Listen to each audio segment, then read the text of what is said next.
नमस्कार, NMF news पर आप सभी का बहुत स्वागत। मैं हूं आपके साथ अभिषेक पुंडे। एक बार फिर से हम संभल की ग्राउंड जीरो पर पहुंचे हैं, जहां हमने देखा किस तरीके से प्रशासन की कार्रवाई हो रही है अवैध अतिक्रमण को लेकर। मंदिर का जो ताला खुला 46 साल बाद 1978 में जिसे बंद कर दिया गया था, वहां कितने हर्षोल्लास के साथ लोग पूजा अर्चना कर रहे हैं, क्या कुछ वहां की स्थिति है, वो सारी हमने देखी। और उसी कड़ी में हम पहुंचे हैं जो संभल के सांसद हैं जियाउर रहमान बर्क, उनके पिताजी के पास, ममलुकुर रहमान बर्क जी के पास। आपका बहुत बहुत स्वागत है एनएमएफ न्यूज पर। जी सर, जिस तरीके से ये मंदिर मिला 1978 में, कहा गया कि जो दंगा हुआ संभल में, बहुत सारे सैकड़ों हिंदू मारे गए, उसके बाद लोगों ने वहां से पलायन किया। क्या कुछ हकीकत वही है या कुछ और? देखिए, वो तो अपनी मर्जी से गए थे और किसी ने उन्हें मजबूर नहीं किया। वहाँ ना ही किसी ने उन्हें मारा, ना पीटा, ना धौंस दिया। वो अपनी मर्जी से सब गए हैं और कोई किसी को बहरहाल जाने पर मजबूर नहीं किया गया। देखिए, जो लोग वहां से गए हैं पलायन करके, उन लोगों से जब बात की गई तो उन्होंने कहा कि जब हमारी संख्या यहाँ कम रह गई और मुस्लिम आबादी यहाँ ज़्यादा है, चारों तरफ मुस्लिम आबादी है, तो बहन बेटियों को जो लेकर सुरक्षा का भाव था वो असुरक्षा ज़्यादा होने लगी, इसलिए हमें वो इलाका छोड़ना पड़ा मजबूरन। अब जो ये तो उनके बहरहाल विचारधारा है।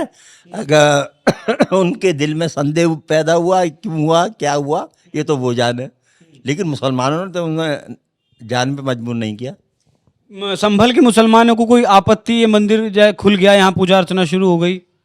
मुसलमानों की तो इसमें कोई आपत्ति नहीं। वो जो मंदिर छोड़ कर गए थे उसी हालत में है और उनको पुजारी का ने भी यही बयान दिया है कि इसकी चाबी मेरे पास रहती है। हाँ, तो इसमें हमें तो कोई आपत्ति नहीं है।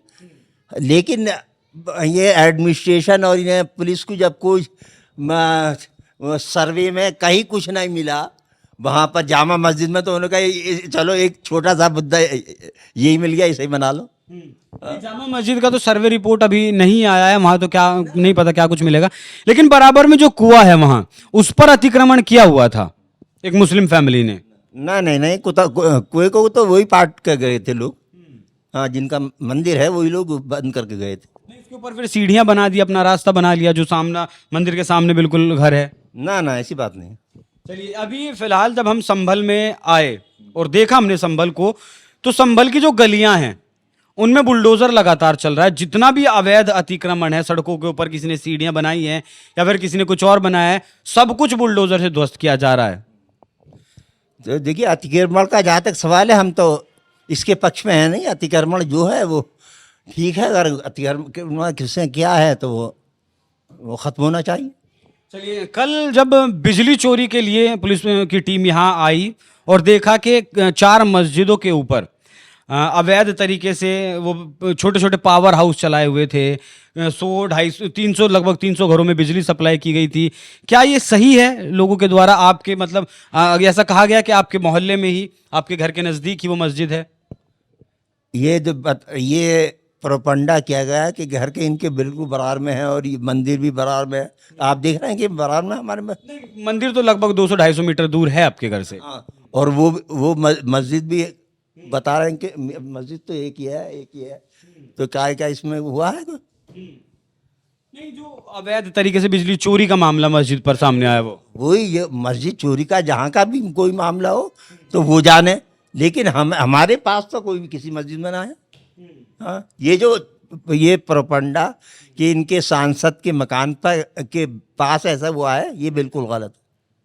नहीं, लोग ऐसा कह रहे हैं कि ऐसी होना चाहिए था कि भाई सांसद साहब हैं, वहाँ लोगों में जागरूकता होनी चाहिए थी कि इस तरीके से बिजली चोरी ना करें। प्रशासन ने अब करोड़ों रुपए का जो है वो जुर्माना लगाया है। तो अब वो सांसद ये थोड़ा कह रहे हैं कि आप तुम बिजली चोरी करो। ये सांसद तो बहरहाल अपील ही कर सकते हैं, लेकिन मतलब ये काम तो बिजली विभाग वालों का है। चलिए, आपका जो घर ये चल रहा है, जिसमें निर्माणाधीन चल रहा है, हम फिलहाल जहाँ बैठे भी हैं, उसको भी प्रशासन की तरफ से नोटिस दिया गया कि ये नक्शा पास करवा के नहीं बनाया गया। इसका जवाब दीजिए। जिस मकान में बैठे इसका नक्शा पास है और इसमें तो कोई आपत्ति नहीं है। तो फिर वो कौन सा मकान है जिसे प्रशासन की तरफ से नोटिस दिया गया? वो अगले मकान को कह रहे हैं। वो जो है, वो वालिद साहब जब हयात थे, 27 फरवरी को पिछली उसमें इंतकाल हुआ उनका। सदमा इसी 27 फरवरी को इसी साल की। अभी दूसरा साल तो नहीं चला है, तो उन्होंने इसमें कुछ बनवाया था और वो उन्हीं के नाम है, वो सांसद के इनके जारमान के नाम तो है भी नहीं। वो शफीकुर रहमान साहब के नाम है। जी हाँ। शफीकुर रहमान बर्क साहब के नाम है वो। अब क्या कुछ आपके परिवार की तरफ से जवाब दिया गया प्रशासन को? ना, नोटिस हमें तो नहीं मिला, हो सकता है हमारे वकील ने ले लिया हो, तो वो कह रहे थे कुछ टाइम हमने मांगा है। अच्छा, वैसे कोई दिक्कत वाली बात नहीं है, परेशानी वाली बात नहीं है। जो बुलडोजर की कार्रवाई हो रही है अवैध अतिक्रमण को लेकर, यहाँ मुस्लिम समाज का कहना है कि ये एक तरफा कार्रवाई की जा रही है, देखकर समुदाय विशेष के ऊपर ये ज्यादा कार्रवाई की जा रही है। ऐसा भी कुछ है या सभी के ऊपर चल रहा है? ना, ये तो विशेष मुसलमानों के ही ऊपर एक तरफा कार्रवाई हो रही है। ढेर है, कोर्ट शर्ती है, वहाँ पर ना बिजली का मतलब ये है चेकिंग किया जा रहा है, ना अतिक्रमण हटाया जा रहा है।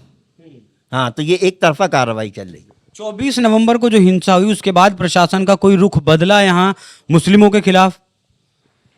ना, अभी तो कोई रुख ऐसा सामने आया नहीं है कि रुख बदला हो, और किसी मुसलमान ने तो कोई जैसे कि कहने हैं कि भाई समुदाय विशेष के को देखकर टारगेट करके इस तरीके की बुलडोजर की कार्रवाई की जा रही है। हाँ हाँ, टारगेट करके ही की जा रही है। जब मतलब दूसरिया नहीं कर रहे, आप यहाँ कर रहे हैं तो दूसरिया भी कीजिए, तो हम महसूस होगा कि भाई ये मतलब ये इनके जहन में कम्युनलिटी नहीं है। हाँ। पिछली बार जब मेरी आपसे बात हुई थी तो आपने कहा था कि जो ये मुकदमे लिखवाए गए हैं 24 नवंबर को जो हिंसा हुई, जिन लोगों के खिलाफ मुकदमे लिखवाए गए, अगर वो वापस नहीं लिए गए फिर आप कुछ और कदम उठाएंगे। तो वो मुकदमे वापस लिए गए, नहीं लिए गए, आपकी तरफ से क्या कुछ कदम उठाया गया? हाँ, वो चल रही है कार्रवाई, उसमें कोर्ट में कार्रवाई चल रही है। कोर्ट में कार्रवाई चल रही है। फिलहाल संभल के लोगों के लिए कोई संदेश आपकी तरफ से? संभल के लोग तो हम शांत हैं ही, और आपने देखा भी होगा, सुना भी होगा टेलीविज़न, बहरहाल सोशल मीडिया के ज़रिए, टेलीविज़न के, अखबारात के ज़रिए, या कोई मुस्लिम पक्ष ने तो आवाज़ उठाई, यह एजिटेशन नहीं किया कोई भी। हाँ, हमारे बेटे हैं वो सांसद में ज़रूर बोले हैं इसके खिलाफ जुल्म, कल भी बोले हैं। स्पीच भी है। और ओवैसी साहब ने भी कहा है कि अगर इस तरीके से खुदाई जारी रही तो देश में हिंसा बढ़ेगी। क्या बढ़ेगी वाकई में? जरूर बढ़ेगी। अब एक ही काम पे तुम लग जाओगे कि हर मस्जिद पे तुम यही काम करना शुरू कर रहे हो, तो और हिंसा ना बढ़ेगी। लेकिन कार्रवाई तो कानूनी तौर पर चल रही है ना। कानून ने तो अब तो उस पर बैन कर दिया, उस पर बैन लगा दिया कि मतलब ये अगली सुनवाई तक सुप्रीम कोर्ट ने कहा है कि निचली अदालत कोई भी फैसला ना दे और कोई नया मुकदमा ना लिखवाए। हाँ, तो इस पर बैन इस वक्त तो अब आगे संभल में जिस तरीके से 24 नवंबर के दिन हुआ उसे लोगों ने सीख ली, ऐसा कुछ दोबारा तो नहीं होगा? अभी तो कोई ऐसी बात है ही नहीं। जब बैन है तो देखिए, दंगों का जो सिलसिला है संभल में 47 के बाद से 24 तक अगर बात करें तो 15 दंगे हुए हैं हिंदू मुस्लिम के, अगर सीधे तौर पे मैं बात करूं तो। हाँ, 24 के बाद रिपोर्ट्स ऐसी मिलती हैं 1947 से और 2024 तक, मतलब इन 75 सालों में नहीं छोटे बड़े 15 दंगे हुए हैं। अब 200 से ज्यादा हिंदू मारे गए हैं। कितने? 200 से ज्यादा, 203 हिंदू। ये कहना बिल्कुल गलत है। और 1500 दंगे तो मैंने तो बहरहाल 15, हाँ, वो 15 दंगे तो हुए नहीं है। बहरहाल 2 दंगे जरूर मैंने देखे हैं, सन 76 और एक 78 में। 76 के दंगे में क्या हुआ था? ये हुआ था कि मतलब ये इसी मस्जिद के ऊपर एक शख्स आया रात को, और वो मतलब ये है गैर नॉन मुस्लिम, और वो मस्जिद में अंदर चढ़ गया और उसने जाकर वहाँ जल चढ़ाना चाहा। वहाँ इमाम साहब थे, उन्होंने कहा नहीं, मैं ऐसा नहीं होने देंगे, ये मस्जिद है। तो इस पर दोनों में गुत्थम गात हुई, लड़ाई हुई। बहरहाल उसने फिर उससे धारदार चीज़ से उनको शहीद कर दिया। उसके बाद क्या हुआ? उसके बाद बलवा हो गया। ये सुन के जब पब्लिक में हुआ कि उन्होंने इमाम साहब को शहीद कर दिया, तो इस बात पर बलवा शुरू हुआ। उस बलवे में कितने हिंदू मारे गए? ये तो मैं नहीं कह सकता कि हिंदू मारे गए या मुसलमान मारे गए। रिपोर्ट्स ऐसा कहती हैं, आधिकारिक जो रिपोर्ट्स हैं कि 183 हिंदू उस दंगे में मारे गए। नहीं, ये बिल्कुल गलत है, बिल्कुल झूठ है। ये बिल्कुल, इसकी कोई हकीकत नहीं है। प्रशासनिक आंकड़े हैं सर, ये 203 हिंदू मारे गए हैं, प्रशासनिक आंकड़े हैं। प्रशासन तो न मालूम सदन में भी कितना झूठ बोलता है। वो सदन प्रशासन को छोड़िए, शासन ही कितना झूठ बोलता है। तो योगी सरकार में जो ये कानूनी कार्रवाई चल रही है संभल में, इसे कैसे देखते हैं आप? कार्रवाई बहरहाल होनी, अगर अतिक्रमण की, पहले ये बताइए मुख्यमंत्री कैसे हैं? बिल्कुल, यानी कि इनसे ज़्यादा कम्युनल माइंड कोई हुआ ही नहीं मुख्यमंत्री। उत्तर प्रदेश में नहीं हुआ या देश में नहीं हुआ? देश में ही नहीं हुआ।